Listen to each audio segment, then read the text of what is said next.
Hello everyone, this is Dr. Abhinaya. As you know, today I'm going to discuss about weight reduction or weight loss.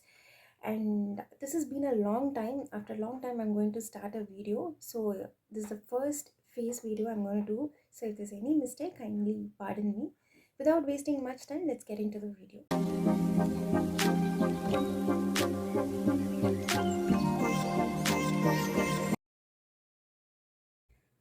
It's become a very fashion terminology nowadays to use the term weight loss, weight gain, workout, gym, fitness. So, what exactly we need to do in this situation is first know your appropriate BMI or body mass index. What is body mass index is every time you check your weight, we only see the number in the weighing machine. We don't see whether it is appropriate for our age or no. So, next time when you see a BMI, I'm sure you'll be seeing this table and analyze whether you're appropriate for that height or not. After having checking through the BMI, I'm sure by now everyone will know okay, weight is not just important, it's also the height along with the weight. So after checking the appropriate weight, if you're normal, do not even worry about weight gain or weight loss. All you need to do is to check your fitness, whether it is cardiovascularly fit. If you're using elevators and lift and not preferring steps or staircase or just tired by walking even 100 meters, then definitely you need to do this. Without wasting much time, let's get into the main part. What are the three best ways that you can do to reduce weight or lose weight? First thing is pick a proper time, proper 1 hour time in the morning or evening, whichever is comfortable. I would usually say prefer in the morning because when you postpone your workout in the evening, what happens is ideally after workout all we do is we take some rest, we have food, again we sleep in the night.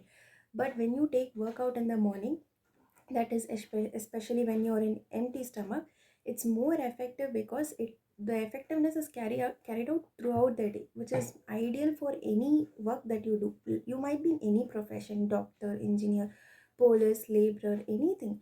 But if you choose a routine that's in the morning, it will be helpful throughout your day. And it is also said that when you work out, you need to do warm up. So first thing that you have to do is first brisk walk. Does brisk walk actually burn calories? Yes, it burns calories. Many of them have this myth in mind that when we do brisk walk, it doesn't burn your calories or it doesn't cause you excessive sweat, like how you do for other vigorous exercise. Yes, it doesn't cause that much vigorous sweat or anything, but of course it good for your cardiovascular fitness, and some American studies says that it is equal to burning calories like how you run in your treadmill or run treadmill jogging or treadmill running. You burn equal calories. So don't have that myth in your mind that just brisk walk will not help me in any ways. Brisk walk for 15 or 20 minutes for beginners is ideal, I would say. So how long should you do exercise and how many days in a week should you do? This is a common question everybody will get. Ideally you should do 5 days in a week. Say for 3 days for strength, 2 days for cardiovascular fitness, 2 days rest is mandatory.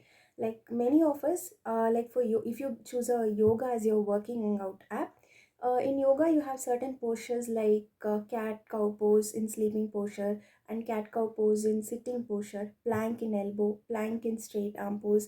These are the best exercise because this will help you burn calories in very effective way. Second most important thing is it helps in balance and coordination, which is something that you don't get usually in other workouts. But in yoga it's all about concentration because many of us usually stop our breath and we don't inhale or exhale when we do yoga. That is the biggest mistake that anyone can do because we are more excited when we do yoga, we stop our breath.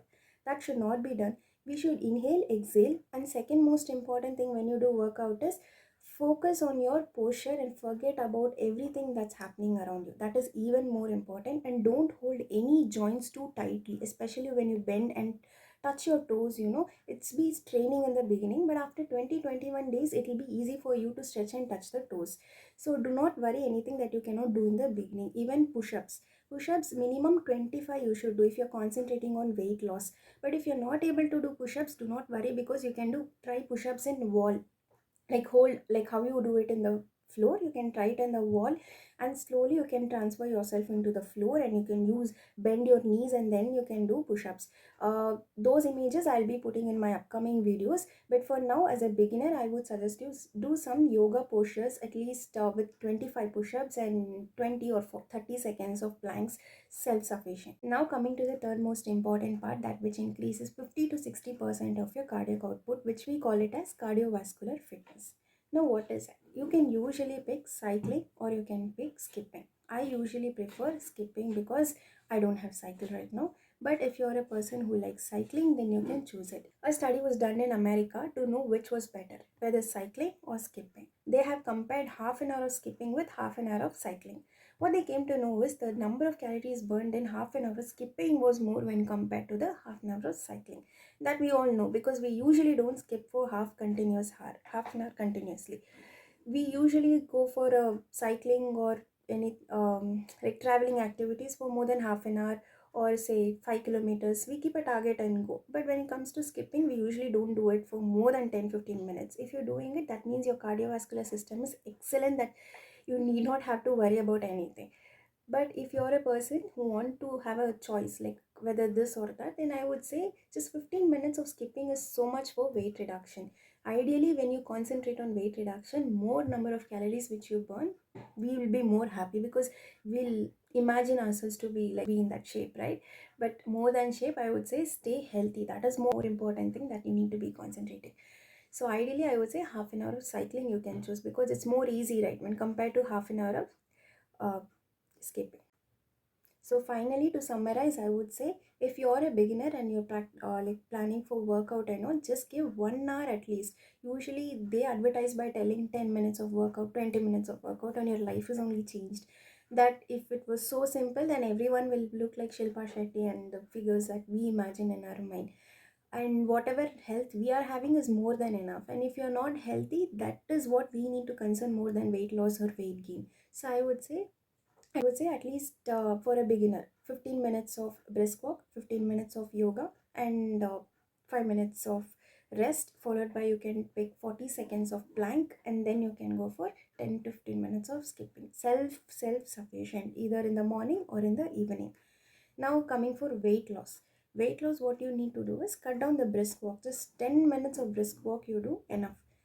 Like 20 minutes of yoga you do, and 15 to 20 minutes of skipping you can do. I'm basically telling like the same steps, but if you want to reduce weight, more concentrate more on the third part, that is your cycling or skipping. But if you're concerned more on balance, coordination, concentration, and I am more interested in yoga kind of person you are, then you have to choose 20 to 30 minutes of yoga. I usually do yoga in such a way that I don't relax in between, and I try to finish it as soon as possible. It depends on you. Like if you choose intermediate high levels of yoga, usually they give less time for relaxation and more time for the postures. But in the beginning, as we all feel fatigue, they usually give more time for relaxation, an equal number of time between relaxation and your postures. So coming to planks, what is ideal plank? Well, it's a very good question because, like, while you do plank, first remember one thing, that first, are you doing it on a yoga mat? Doing on a floor will not benefit you that much. You do it in a yoga mat. Second important thing is hold. If you're doing your elbow plank as shown in the image, like as you do, your abdomen starts shivering, which ideally tells you that you're burning calories and you're doing it correctly. The correct way of knowing whether you're doing the plank properly or not is when you burn the calories. I mean, when the abdomen starts shivering. So initially it's quite tough. Like it will take only around 10 seconds, or you might even break out in 20 seconds, something like that. But as time passes by, you can do it for 30 seconds also, 40 seconds also. There are break recorders in minutes also. So let's not worry about that. Let's concentrate on the seconds you can do. So 10 seconds, I would say, is a beginning part. But as time proceeds, you might be pro in it, that you can do it even in 40 seconds, 50 seconds. So I think this video was helpful for you in some way.